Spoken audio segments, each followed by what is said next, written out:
Aoudou billah minash shaitanir rajim, bismillahir rahmanir rahim, assalamu alaikum. Je cherche la protection de Dieu contre le Satan, le lapidé, de par le nom de Dieu tout clément et tout plein de miséricorde, que la paix soit sur vous. Pensez à liker, partager, allez sur le site Tipeee pour aider le projet culturel musulman universel, où je vous mettrai le lien, vous devriez le voir normalement apparaître en haut à gauche ou à droite. Enfin, ça dépend de mon côté, plutôt à gauche. Un petit point I, et que ça apparaîtra en bas de la vidéo le lien pour aider le projet culturel musulman universel. Et j'en profite, pendant que j'étais en train de préparer cette vidéo, enfin disons que les livres que je vais présenter pour cette vidéo, je reçois un message dans ma boîte mail me disant qu'une personne, et je la remercie énormément, vient de me verser 20 € sur le projet Tipeee. Continuez comme cela, ce sont ces petites gouttes d'eau de générosité qui feront que cet océan de savoir va s'étendre sur tout le monde. Inch'Allah, si Dieu le veut. Juste en vitesse, j'ai reçu en même temps ces deux bonnes nouvelles, cette première nouvelle, et un de mes enfants, Younous, est parti voir qui est sur Nantes, est parti voir sa grand-mère à Rennes. Et j'avais préparé une vidéo pour demain, Inch'Allah, ou après-demain, parce que j'essaye de faire rassembler plusieurs vidéos en même temps pour me laisser un peu libre pour travailler sur le devoir, le respect des parents et de plus est des grands-parents. Il est parti voir sa grand-mère avec ses enfants, deux petites filles qui sont très mignonnes et son épouse qui est très gentille. Vous voyez ce que c'est. C'est une bonne nouvelle. Je travaille sur les sujets et des gens aident. Allah Ta'ala, il est grand et généreux avec ceux qui sont sincères. Et j'espère être sincère. Donc on va aborder le sujet des vidéos, enfin des vidéos. Je suis tellement ému par ces deux événements, les livres que je vais proposer. Donc il y en a un, c'est de Ibn Hamz, qui s'appelle L'éthique des mœurs. Ibn Hamz, l'éthique des mœurs, il n'a jamais fait des très très grands livres. Il faut savoir que c'est l'auteur du Collier de la Colombe, Taouk el-Hamama. Et Ibn Hamz est né en Espagne andalouse en 994 à Cordoba, une très belle ville que je vous conseille de visiter, que j'ai eu l'occasion de visiter à plusieurs reprises et avec mes enfants, dont Younous, et qui est décédé au mois d'août 1064 à Huelva, une ville que je connais aussi, qui est dans l'Andalousie naturellement, et qui mérite d'être visitée. Donc Ibn Hamz, c'était un poète, historien, juriste et philosophe et théologien musulman. Donc ce livre, je vous conseille de le lire, il vaut le coup d'être lu. Il n'est pas énorme, mais sur l'éthique des mœurs,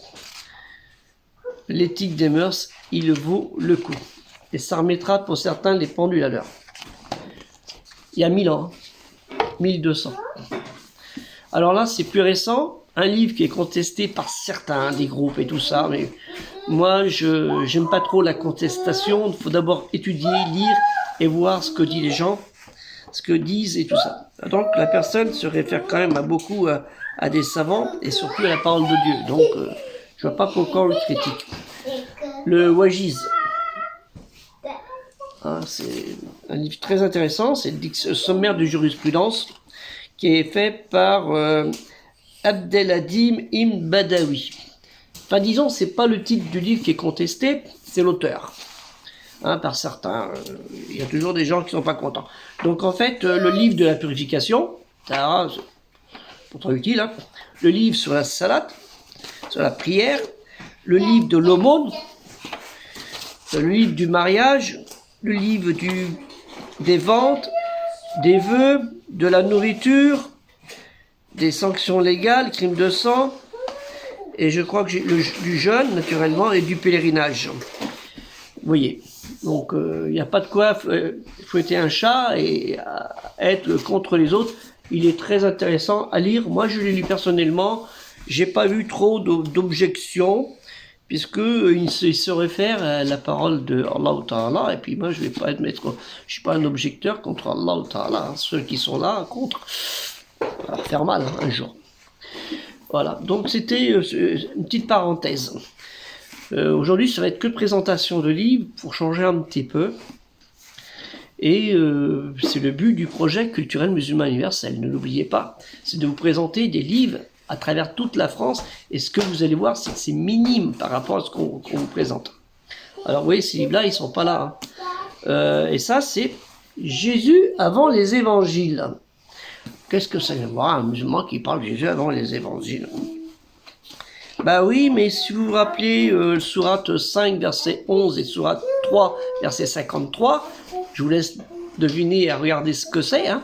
Sourate 3, Famille d'Imran, et sourate 5, le dernier repas du soir sur la table, le dîner du soir sur la table, hein, Al-Mahida, Al-Imran, si vous, pour le 5, et pour le 3 et pour le 5.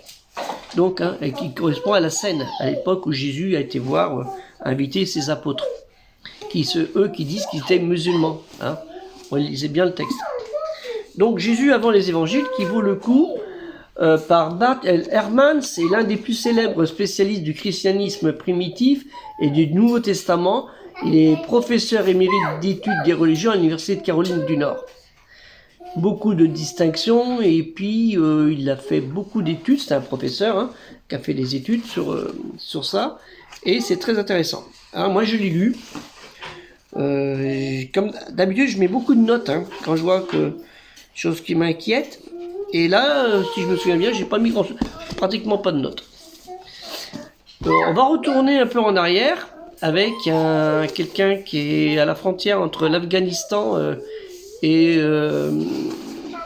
l'Iran, mais je ne sais plus quel pays à côté, on l'appelle l'Ouzbékistan, pas facile à dire, hein, à Termiz, hein, à Tirmidh si vous voulez en arabe.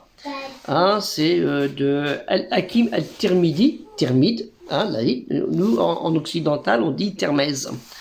Hein, Termez, c'est la frontière afghane et de l'Ouzbékistan, mais que certains à l'époque, c'était l'Iran, hein, la Perse, l'Empire perse. Le sceau des saints. Et très intéressant, très intéressant, hein, Khatam el-Awliya, et je vous conseille de le lire. Là il est en français, mais vous pouvez le trouver en arabe, il n'y a aucun problème. Mais comme vous savez, le site culturel musulman universel est plutôt pour les gens francophones, les arabes, il n'y a aucun problème aussi, hein, et francophiles, hein, il n'y a aucun problème, c'est le but. C'est pour ça que je vous parle en français, pour pouvoir s'expliquer à nos amis qui nous regardent de par le monde entier, hein, parce que j'ai des gens qui sont au Canada, en Amérique, en Australie, en Nouvelle-Zélande, en Afrique du Nord, en Afrique centrale, en Indonésie et ailleurs, qui nous écoutent. Et en France, naturellement, en Europe, Belgique, Italie, Espagne, et ainsi de suite. Et Hollande. J'ai ce livre. Alors, on va continuer avec l'histoire de Jésus, Issa ibn Myriam. Donc, comme je vous disais tout à l'heure, par rapport à Sourate 5, verset 111, hein, et Sourate 3, verset 53. Parce que c'était le but de ces deux livres-là. Les chrétiens d'origine juive dans l'Antiquité. Ce sont des petits livres, vous savez, si vous voulez comprendre c'est quoi les chrétiens, surtout que le terme chrétien n'existait pas à l'époque de Jésus. Hein, la littérature rabbinique, les Nazoréens, les Ébionites, les El-Kassaïtes, et en veux-tu, en voilà. Hein, c'est très intéressant. Qui sont-ils?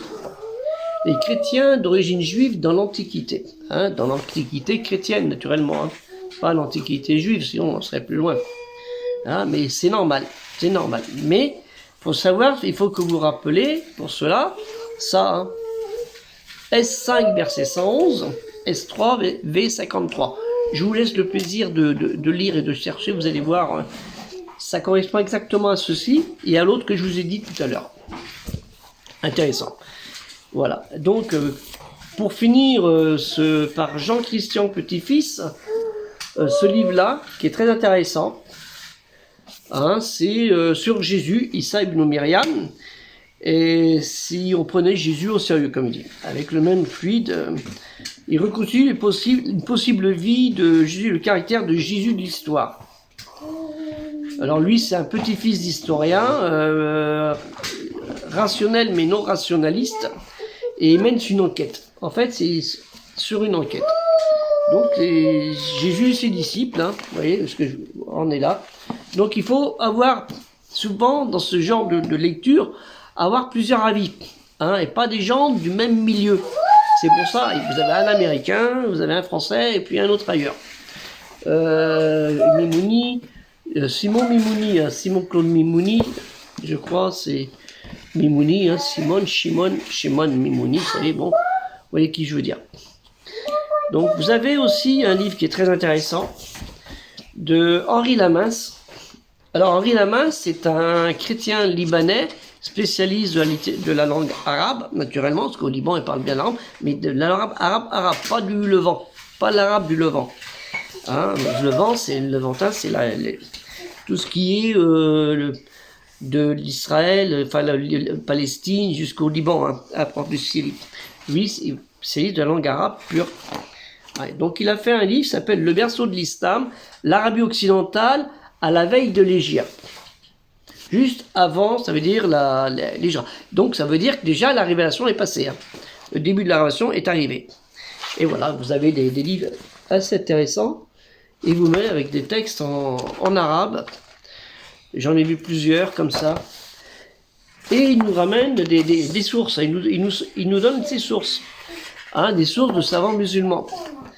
Donc vous avez le Darat, catégorie le Gabir, le Darat, le Harim, le puits, le Badr et les environs de la Mecque, diminution des bocages, l'individualisme, les rachats du sang, comme je vous ai parlé tout à l'heure, là, ce livre avec les chefs et tout ça, les formes de Sénoria et les tribus arabes. C'est très bien ce livre, les Bédouins. Très bien. Je l'ai regardé, je prenais des notes, j'arrêtais pas. C'est très bien fait. Après, il y avait peut-être des petits correctifs à faire, parce que c'est un chrétien libanais, n'oublions pas. Il faut quelqu'un qui travaille pour sa paroisse. Mais les informations, c'est très intéressant et j'ai vérifié. Hein.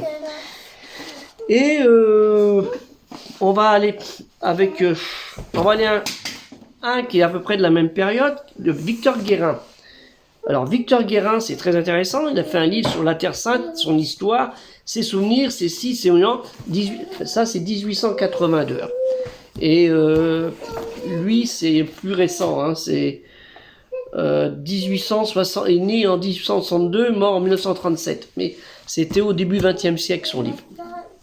Parce que Victor Guérin, c'est un peu plus vieux, légèrement vieux, mais il est très bien fait ce livre, puisque c'est un professeur de langue aussi d'arabe.